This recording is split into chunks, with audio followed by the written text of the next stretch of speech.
અને સિકોતર માને પાકિસ્તાનમાંથી ગુજરાત કોણ અને ક્યારે અને શું કામ લાવ્યા, તો પાકિસ્તાનમાં માં ખોડિયાર, માં સિકોતર અને પઠ્ઠાપીરનો એક જોરદાર સત્ય ઘટના પર આધારિત ઇતિહાસની આજે આપણે વાત કરીશું. મિત્રો, ઘણા વર્ષો પહેલાની આ વાત છે. હાલનું પાકિસ્તાન એ વખતે સિંધ પ્રદેશ કહેવાતો હતો અને સિંધ પ્રદેશમાં મુસલમાન હમીર સુમરાનું રાજ ચાલતું હતું. અને આ હમીર સુમરાએ એકવાર 16 વર્ષના ધણી એવા રા નવઘણની ધર્મની માનેલી બેન જાહલને એકવાર કેદ કરી. અને ત્યારે રા નવઘણની બહેન જાહલે રડતી આંખે પોતાના ભાઈ નવઘણને એક ચિઠ્ઠી મોકલી કે મને આ હમીર સુમરાએ કેદ કરી છે, તો મારા ભાઈ મારી વાહરે આવો. અને કહેવાય છે કે આ સિંધ મલકના રાજા હમીર સુમરાની આખા મહેલની રખેવાળી માતા સિકોતર અને પઠ્ઠાપીર કરતા હતા.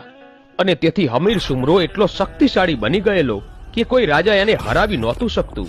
અને જો કોઈ રાજા ભૂલથી પણ ચડાઈ કરી જાય ને, તો માં સિકોતર અને પઠ્ઠાપીર એવી ચોકી કરીને બેઠેલા કે કોઈ હમીર સુમરાના રાજનો એક કાંગડો પણ હલાવી નહોતા શકતા.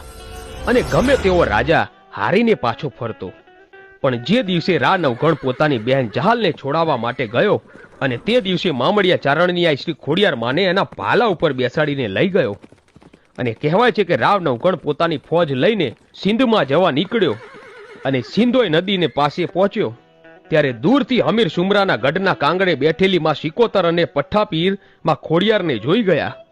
ત્યારે માં સિકોતર કહે છે કે હે પઠ્ઠાપીર, અત્યાર સુધી જેટલા રાજા મહારાજાઓ સિંધમાં ચડાઈ કરીને આવ્યા એમાંથી એકે રાજાને જીતવા નથી દીધા, પણ આજે જે જૂનાગઢનો ધણી એની બહેનને છોડાવવા માટે આવી રહ્યો છે એના ભાલે 9 લાખ લોબડિયાળીઓ સાક્ષાતમાં ભગવતી ખોડિયાર બેઠા છે.